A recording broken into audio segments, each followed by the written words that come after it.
Hello everyone. सो traders, यहाँ पे देखिएगा, आज का हमारा जो टॉपिक रहेगा ऑप्शन ट्रेडिंग को लेके यहाँ पे रहेगा यहाँ पे। ठीक है, क्योंकि हम लोग जो पिछले जो वीडियोज की वहाँ पे बात किए थे कोर्स में, तो वहाँ पे हम लोग फ्यूचर ट्रेडिंग को बेसिक से वहाँ पे सीखे थे। तो फ्यूचर ट्रेडिंग क्या होती है, किस तरीके से कर सकते हैं, अगर आपने वीडियो नहीं देखा होगा तो आप जाके देख सकते हैं, वहाँ पे प्लेलिस्ट बना हुआ करके कोर्स का। ठीक है, तो फ्यूचर ट्रेडिंग हम लोग बेसिक से वहाँ पे सीख चुके हैं करके। अब हम ऑप्शन ट्रेडिंग यहाँ पे फोकस करेंगे, क्योंकि हमारा आगे का मेन जो प्रायोरिटी यहाँ पे ऑप्शन ट्रेडिंग करने को लेके है। तो ऑप्शन ट्रेडिंग हम कैसे कर सकते हैं, किस किस तरीके से करेंगे, क्या बेसिक चीज़ें हैं, वहाँ पे हम यहाँ पे कवर करने की कोशिश करेंगे। तो आज का जो हमारा टॉपिक रहेगा, 5 टॉपिक रहेगा। ऑप्शन ट्रेडिंग क्या है, ऑप्शन को कैसे कैटेगराइज किया गया है, टाइप्स ऑफ ऑप्शन ट्रेडिंग किस तरीके से है, ऑप्शन बायर और ऑप्शन सेलर, यहाँ पे 5 टॉपिक हम कवर करने की कोशिश करेंगे यहाँ पे। ठीक है, तो चलिए चलते हैं वन बाई वन करके हम यहाँ पे। ठीक है, अब देखिए ऑप्शन ट्रेडिंग क्या है। ऑप्शन ट्रेडिंग को थोड़ा सा बेसिक में समझ लेते हैं करके। ठीक है, देखिए ऑप्शन ट्रेडिंग एक डेरिवेटिव कॉन्ट्रैक्ट, मतलब एक डेरिवेटिव कॉन्ट्रैक्ट से बना हुआ है करके, पहली बात है। ठीक है, इसी का एक फॉर्म है। अब डेरिवेटिव कॉन्ट्रैक्ट होता है क्या है, ठीक है, अब डेरिवेटिव कॉन्ट्रैक्ट बोल सकते हैं एक फाइनेंशियल कॉन्ट्रैक्ट होता है। क्या होता है, एक फाइनेंशियल कॉन्ट्रैक्ट। अब जो फाइनेंशियल कॉन्ट्रैक्ट होता है, ये किसी एसेट्स का होता है। ठीक है, ये किसी भी एक एसेट्स का एक फाइनेंशियल कॉन्ट्रैक्ट बनता है। और बनाता कौन है, मोर देन 2 पार्टीज। ठीक है, 2 पार्टी मिलके बना सकती है, या फिर मोर देन 2 पार्टीज भी हो सकती है करके। वो इस तरह के 2-3 पार्टी मिलके एक फाइनेंशियल कॉन्ट्रैक्ट बनाती है किसी एसेट्स का। ठीक है, और इस एसेट्स को क्या किया जाता है, एक एक्सचेंज पे लिस्ट किया जाता है। ठीक है, इस एक्सचेंज पे यहाँ पे लिस्ट किया जाता है। जब एक्सचेंज पे लिस्ट होता है, तो फिर उसके आगे हम लोग क्या कर सकते हैं, ट्रेडिंग करते हैं। ठीक है, उसमें एक ट्रेड होने लगता है करके। ठीक है, तो ये ऑप्शन ट्रेडिंग इसी तरीके से यहाँ पे बनता है और इस तरीके से ड्राइव होके आ जाता है करके। ठीक है, तो ये इसी को हम लोग बोलते हैं कि ऑप्शन एक फॉर्म है डेरिवेटिव कॉन्ट्रैक्ट का। तो आई थिंक आपको समझ में आ गया कि डेरिवेटिव कॉन्ट्रैक्ट होता क्या है। ठीक है, और डेरिवेटिव कॉन्ट्रैक्ट से हमारा फिर छोटा सा टुकड़ा निकल के आता है एक ऑप्शन ट्रेडिंग। ठीक है, और हम लोग ऑप्शन ट्रेडिंग यहाँ पे करते हैं। ठीक है, तो आई थिंक आपको समझ में आ गया। अब देखिए, अब जो ऑप्शन हम लोग यहाँ पे क्या होता है, अब ऑप्शन हम यहाँ पे कोई कॉन्ट्रैक्ट हमको मिलता है, अब उस कॉन्ट्रैक्ट को क्या करता है कि जैसे मान लीजिए कोई बायर है। ठीक है, अब उस कॉन्ट्रैक्ट को क्या करेगा, बाई करेगा। ऑब्वियस सी बात है, एक अच्छे समय पे राइट टाइम पे क्या करेगा, उसको बाई करेगा। जब वो बाई करता है ना, तो उसको कुछ आप मतलब अमाउंट देना पड़ता है। ठीक है, जो अमाउंट वो देता है, तो उसके जो अमाउंट चार्ज किया जाता है और वो पे करते हैं, उसको हम लोग बोलते हैं प्रीमियम। ठीक है, वो प्रीमियम के रूप में वो अमाउंट देता है उस कॉन्ट्रैक्ट के बदले में बायर्स। ठीक है, और वो बाई करते हैं कॉन्ट्रैक्ट को। ठीक है, उसी तरह सिमिलर वो सेल भी करता है प्रॉफिट करने के लिए, जैसे अपने वहां पे बाई किया भी। ठीक है, और सही समय पे उसने एक सेल कर दिया, मान लीजिए राइट टाइम पे सेल कर दिया। तो सेल किया तो क्या होगा, उसको एक बीच में प्रॉफिट होगा। ठीक है, बाई किया और एक अच्छा अमाउंट पे सेल करता है, तो एक अच्छा उसका एक प्रॉफिट हो जाता है करके। ठीक है, तो इसलिए हम इसको बोलते हैं यहाँ पे ऑप्शन ट्रेडिंग। ठीक है, तो ये एक ऑप्शन ट्रेडिंग का बेसिक यहाँ पे डिफिनीशन से समझ सकते हैं। अगर आपको ज़्यादा यहाँ पे जानकारी लेना होगा, तो इसका जो सोर्स है इन्वेस्टोपीडिया से लिया गया है करके। ठीक है, तो आप जाके इस पेज पे जाके जा सकते हैं और यहाँ पे पढ़ सकते हैं यहाँ पे। ठीक है, तो चलिए चलते हैं हम लोग अब आगे। ठीक है, अब ऑप्शन को देखिए, ऑप्शन कैटेगरी को हम यहाँ पे देख लेते हैं। ठीक है, ऑप्शन जो कैटेगरी है, हम लोग मतलब इसको 2 भागों में कैटेगराइज किया गया है। ठीक है, एक होता है कॉल ऑप्शन, एक होता है पुट ऑप्शन। ठीक है, अब देखिए, जो कॉल ऑप्शन और जो पुट ऑप्शन होता है, ये डिपेंड करता है कि आप किस तरह का ट्रेडिंग करते हैं। ठीक है, उस पर ये डिपेंड करता है। ठीक है, अब हम कॉल ऑप्शन पुट ऑप्शन को हम आगे डिटेल्स में पढ़ेंगे based on the option trading. ठीक है, कि आप किस तरह का ऑप्शन ट्रेडिंग करते हैं। ठीक है, तो ऑप्शन ट्रेडिंग जो होती है, अब 2 प्रकार के हम लोग यहाँ पे करते हैं। एक होता है ऑप्शन बाइंग, और एक होता है आपका ऑप्शन सेलिंग। ठीक है, तो ऑप्शन बाइंग में हम किस तरीके से यूज करेंगे कॉल ऑप्शन को और पुट ऑप्शन को, ये अलग चीज है। और ऑप्शन जब सेलिंग करेंगे, तो ऑप्शन सेलिंग में हम फिर किस तरीके से कॉल ऑप्शन को यूज करेंगे और पुट ऑप्शन को यूज करेंगे, दोनों को, ये दोनों का एक अलग चीज है। ठीक है, तो दोनों एक अलग अलग चीज है। तो इसलिए हम कॉल ऑप्शन और पुट ऑप्शन को हम बेस्ड ऑन द ट्रेडिंग, हम किस तरह का ट्रेडिंग करते हैं उसके अनुसार हम समझने की कोशिश करेंगे यहाँ पे। ठीक है, जो कॉल ऑप्शन होता है उसमें हम, उसका जो शॉर्ट फॉर्म होता है सी होता है, हम लोग सी लिखते हैं, और जो पुट होता है उसको हम शॉर्ट फॉर्म में एज अ पी लिखते हैं यहाँ पे। ठीक है, तो ये basically call and put option में मेजरली इसको कैटेगराइज किया गया है ऑप्शन ट्रेडिंग को यहाँ पे। ठीक है, तो आई थिंक आपको समझ में आ गया होगा। तो चलिए चलते हैं हम यहाँ पे थोड़ा सा आगे अब। ठीक है, अब देखिए टाइप्स ऑफ ऑप्शन ट्रेडिंग। ठीक है, अब इसको हम, ये मेजर चीज है, इसको हम पढ़ने की थोड़ा कोशिश करेंगे। टाइप ऑफ ऑप्शन ट्रेडिंग में अब हमारे पास आता है हम किस तरह का ट्रेडिंग करते हैं ऑप्शन में। ठीक है, हमारे पास 2 ऑप्शन मिलते हैं, कि आप ऑप्शन बायर्स है या फिर आप ऑप्शन सेलर्स है यहाँ पे। ठीक है, तो अभी हम बात करेंगे सिर्फ ऑप्शन बायर की, ऑप्शन सेलर की हम आगे की बात करेंगे। ठीक है, तो देखिए, अब ऑप्शन बायर में क्या होता है, ऑप्शन बायर्स एक इंश्योरेंस यूजर होता है। ठीक है, अब इंश्योरेंस यूजर का मतलब ही क्या होता है, हम समझते हैं यहाँ पे। जैसे आप एक क्या बोलते हैं कि जैसे आप एक गाड़ी का इंश्योरेंस कराते हैं, ठीक है, मान लीजिए कोई एक गाड़ी है, व्हीकल्स है, और व्हीकल का आप इंश्योरेंस कराते हैं 2 साल का। आपने पे करते हैं, आप 2 साल का इंश्योरेंस, मान लीजिए कि आपने 20,000 में 20,000 का एक इंश्योरेंस लिया हुआ है, ओनली 2 साल का, एक गाड़ी का, ठीक है। और गाड़ी की कीमत कितना है, मान लीजिए 10 lakhs, ठीक है। गाड़ी की कीमत है यहाँ पे 10 लाख रुपीज करके, ठीक है। इसका मतलब कि अगर 2 साल के अंदर में, ठीक है, अगर गाड़ी को कुछ हो जाता है, आपका व्हीकल को कुछ हो जाता है, तो जो कंपनी है आपको क्या करेगा, आपका जो भी गाड़ी का जो कॉस्ट आएगा, जो भी आपका, अब गाड़ी को नया रिफॉर्म करके देगा, ठीक है। आपने पे किया कितना, 20,000 ओनली, ठीक है। आप सिर्फ पे कर रहे हो 20,000, लेकिन इंश्योरेंस आपका कितना है, 10 लाख का गाड़ी का, समझ रहे हैं? तो मतलब अगर आपको गाड़ी के कुछ होता है, तो आपको 10 लाख रुपए के फॉर्म में, या फिर गाड़ी रिफॉर्म करके नया गाड़ी आपको मिल जाएगा, ठीक है। तो आपको वहां पे क्या होता है, बेनिफिट, ठीक है। और आपको वहां पे हो गया बेनिफिट, बट बेनिफिट का मतलब क्या हुआ कि आपको एक अनलिमिटेड वहां पे प्रॉफिट हो गया, ठीक है। अगर मान लीजिए सपोज गाड़ी को कुछ नहीं हुआ, ये 10 लाख का गाड़ी है, गाड़ी को कुछ नहीं हुआ करके, तो आपका जो 2 साल का जो 20,000 जो आपने डिपॉजिट किया था, वो क्या होगा, आपका फिर चला जाएगा, आपको तो नहीं मिलेगा, ठीक है। तो मतलब क्या हुआ कि आपका जो लॉस है वो लिमिटेड हो रहा है। समझ में आ रहा है आपको? जो लॉस है आपको सिर्फ 20 के ही लॉस होगा, ठीक है। अगर 2 साल में एक्सपायरी हो जाएगा और गाड़ी को कुछ नहीं होगा, तो लॉस सिर्फ 20 के ही होगा।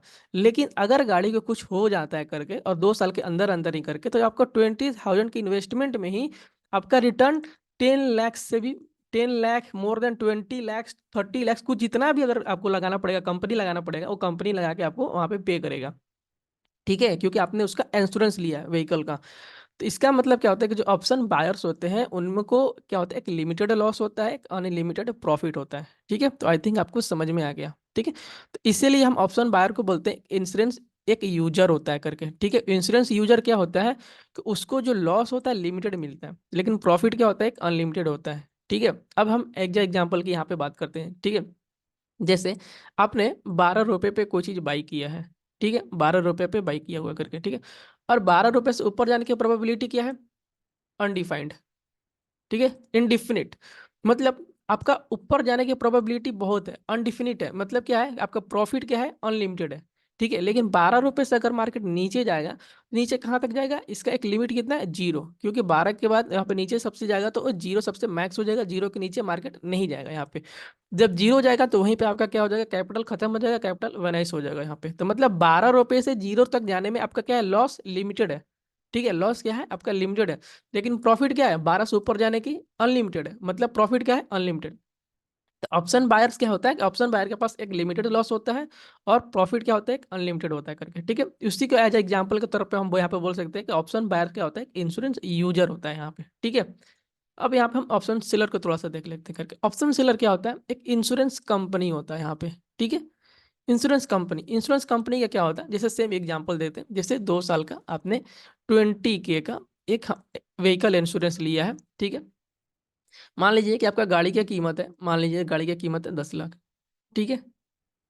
आपने क्या हुआ कि 2 साल में आपका गाड़ी का कुछ नहीं हुआ, जो आपका व्हीकल था उसको कुछ नहीं हुआ, गाड़ी आपका सेफ ही रह गया। इसका मतलब जो आपने 20K जो डिपॉजिट किया था, अब वो डिपॉजिट आपका चला गया, ठीक है। आपका चला गया, आपका गाड़ी क्या रह गया, 10 लाख का जो कीमत है वो एज इट इज रह गया। इसका मतलब कि जो इंश्योरेंस जो कंपनी है, उसको जो लॉस होता है अनलिमिटेड होगा। लॉस क्या होगा, अनलिमिटेड, और प्रॉफिट होगा कितना, लिमिट प्रॉफिट, क्योंकि यही तो 20 के इसका प्रॉफिट है ना कंपनी का। इंश्योरेंस जो कंपनी है, अगर गाड़ी को आपको कुछ नहीं हुआ यहाँ पे आपका व्हीकल्स का, तो 20 के ये कंपनी का प्रॉफिट हो जाएगा। और 20 के प्रॉफिट क्या होगा, ये आपका लिमिटेड प्रॉफिट प्रॉफिट हो गया। लेकिन जो कंपनी का लॉस हो जाता है, जो 10 लाख हो गया, 20 लाख हो गया, या जितना भी हो जाएगा, उसको देना पड़ेगा कंपनी को, तो कंपनी वहां पे देती है। तो ये लॉस हो गया, ये इसका अनलिमिटेड हो जाता है लॉस, ठीक है। लॉस यहाँ पे अनलिमिटेड हो जाएगा, और जो प्रॉफिट हो जाएगा ये प्रॉफिट अनलिमिटेड हो जाएगा, ठीक है। तो इसी के कारण हमें यहाँ पे बोला जाता है कि ऑप्शन सेलर को हमेशा एक अनलिमिटेड लॉस होता है और एक लिमिटेड प्रॉफिट होता है, ठीक है। अब यहाँ पे एक और एग्जांपल देते हैं। जैसे हमने 10 रुपये का यहाँ पे कोई ऑप्शन सेल किया, ठीक है। ऑप्शन सेलर सेल करता है, ठीक है। ऑप्शन बायर क्या करता है, वो बाई करता है, ठीक है। मान लीजिए कि हमने 10 रुपये में कोई क्वांटिटी को हमने यहाँ पे सेल किया, ठीक है। अब 10 रुपये से नीचे जैसे जाएगा, ठीक है, तो उतना क्या होगा, मेरा प्रॉफिट होगा, ठीक है। मान लीजिए कि, और नीचे जाने की प्रोबेबिलिटी मैक्स कहाँ तक होती है, 0 तक। तो 10 से 0 तक जाने में क्या होगा, ये एक फिक्स है। 10 रुपया से 0 होने में ये एक फिक्स क्वांटिटी है, क्योंकि 0 तक ही मैक्स होता है। तो मतलब यहाँ पे जो प्रॉफिट होगा, यहाँ पे मेरा फिक्स हो रहा है। ठीक है। अगर क्या हो रहा है, अगर 10 रुपए पे मैंने सेल किया और उसी प्राइस क्या हुआ, 10 रुपए से ऊपर बढ़ना शुरू कर दिया। अब बताइए, प्राइस चला गया 80। ठीक है, प्राइस चला गया 80 रुपये। क्या हुआ, सेलर का क्या हो रहा है, अब लॉस हो रहा है, क्योंकि वो 10 रुपये में सेल किया था और प्राइस हो गया और 80 रुपये, 80 रुपये चला गया। इसका मतलब और उसको लॉस हो रहा है। और 80 से ऊपर जाने की प्रोबेबिलिटी क्या है, अनलिमिटेड। ठीक है, इन्फिनाइट। जब इन्फिनाइट है, मतलब 10 रुपये पे सेल किया और 10 रुपये से अगर प्राइस नीचे नीचे तक जाता है करके, तो सेलर को प्रॉफिट होता है। ठीक है, क्योंकि ऑप्शन सेल करता है, वो बाय नहीं करता है। तो नीचे तक जाने की प्रोबेबिलिटी कितना है, 0 तक। तो 0 तक इसका एक प्रॉफिट क्या है, फिक्स रेशियो है। लेकिन 10 से ऊपर जाने की प्रोबेबिलिटी क्या है, इन्फिनाइट। इसका मतलब क्या हो, जब इन्फिनाइट हो जाएगा तो ऑप्शन सेलर को जो लॉस होगा, एक इन्फिनाइट लॉस देखने को मिल सकता है। इसलिए इसको हम लोग बोलते हैं अनलिमिटेड लॉस। ठीक है। तो आई थिंक आपको समझ में आ गया होगा कि ऑप्शन जो ट्रेडिंग में होता है, जो ऑप्शन बायर्स होते हैं, एक उनको क्या होता है, एक लिमिटेड लॉस होता है, अनलिमिटेड प्रॉफिट होता है। जबकि ऑप्शन जो सेलर्स होते हैं, उनको अनलिमिटेड लॉस होता है, एक लिमिटेड प्रॉफिट होता है करके। ठीक है। और एज ए एग्जाम्पल टाइप आप बोल सकते हो कि ऑप्शन सेलर एक इंश्योरेंस कंपनी होता है, जबकि ऑप्शन बायर क्या होता है, एक इंश्योरेंस यूजर होता है करके। ठीक है, आप इससे रिलेट कर सकते हो यहाँ पे। आई थिंक आपको समझ में आ गया होगा। ठीक है, तो चलते हैं नेक्स्ट स्लाइड में। ऑप्शन बायर को थोड़ा सा और डिटेल्स में यहाँ पे देख लेते हैं। ऑप्शन बायर को अपने यहाँ पे पढ़ा होगा कि इंश्योरेंस यूजर होता है। ठीक है, इंश्योरेंस यूजर का मैंने एग्जांपल भी दिया और आपने यहाँ पे समझ गया। अब देखिए, यहाँ पे एक ऑप्शन बायर्स क्या होता है, एक प्रीमियम डेप्ट होता है। प्रीमियम डेप्ट का मतलब क्या होता है कि आप कोई भी कॉन्ट्रैक्ट खरीदते हो तो आपको उसके बदले में कुछ पे करना पड़ता है। ठीक है, आपको कुछ के पे करना पड़ता है, और पे क्या करोगे, अमाउंट पे करोगे। तो जो अमाउंट पे करते हो उसी को हम लोग बोलते हैं प्रीमियम। ठीक है, तो ये एक प्रीमियम डिप्ट होता है। ऑप्शन बायर क्या होता है, हमेशा प्रीमियम को पे करता है। ठीक है, तो उसके बदले में उसको प्रॉफिट एंड लॉस होता है। अगर मार्केट उसके फेवर में ऊपर जाएगा, तो जितना ऊपर जाएगा उसके फेवर में क्या होगा, वो ऑप्शन बायर वहां पे प्रॉफिट बनाता है। लेकिन वो पहले क्या करता है, पहले वो प्रीमियम को पे करता है। ठीक है, तो ये एक ऑप्शन बायर होता है। ठीक है, अब ऑप्शन बायर्स, अब हम पढ़ेंगे नेक्स्ट स्लाइड में। अब ऑप्शन सेलर को थोड़ा देख लेते हैं। ठीक है, अब ऑप्शन सेलर्स क्या होता है, एक इंश्योरेंस कंपनी होता है, जो आपको समझ में आ गया। लेकिन ऑप्शन सेलर क्या होता है, प्रीमियम क्रेडिट होता है। देखिए, अब ऑप्शन सेलर क्या होता है, ऑप्शन सेलर्स प्रीमियम को पे नहीं करता है। ऑप्शन सेलर्स क्या करता है, मार्जिन को पे करता है। ठीक है, ऑप्शन सेलर्स मार्जिन देता है, और मार्जिन देने के बाद ऑप्शन सेलर्स को प्रीमियम मिलता है उल्टा। ठीक है, इसको प्रीमियम मिलता है। ठीक है, तो ये हम लाइव में बात करेंगे चार्ट पे, तो आपको समझ में आएगा कि किस तरीके से वो मार्जिन को देता है और किस तरीके से वहाँ पे प्रीमियम को ऑप्शन सेलर्स को मिलता है। तो ये हम आगे की वहाँ पर डिस्कशन करेंगे। इतना अभी बेसिक चीज़ समझ लीजिए कि ऑप्शन सेलर्स क्या होता है, इंश्योरेंस कंपनी होता है, जो प्रीमियम क्रेडिट उसको प्रीमियम मिलता है। और ये क्यों मिलता है, ये मार्जिन देना पड़ता है। ठीक है, ऑप्शन बायर्स क्या करता है, अगर एक लॉट को ऑप्शन बायर्स को खरीदना पड़ेगा, तो उसको सपोज मान लीजिए कि 5,000 उसको देना पड़ रहा है। ठीक है, तो ये 5,000 ये प्रीमियम दे रहा है ऑप्शन बायर्स।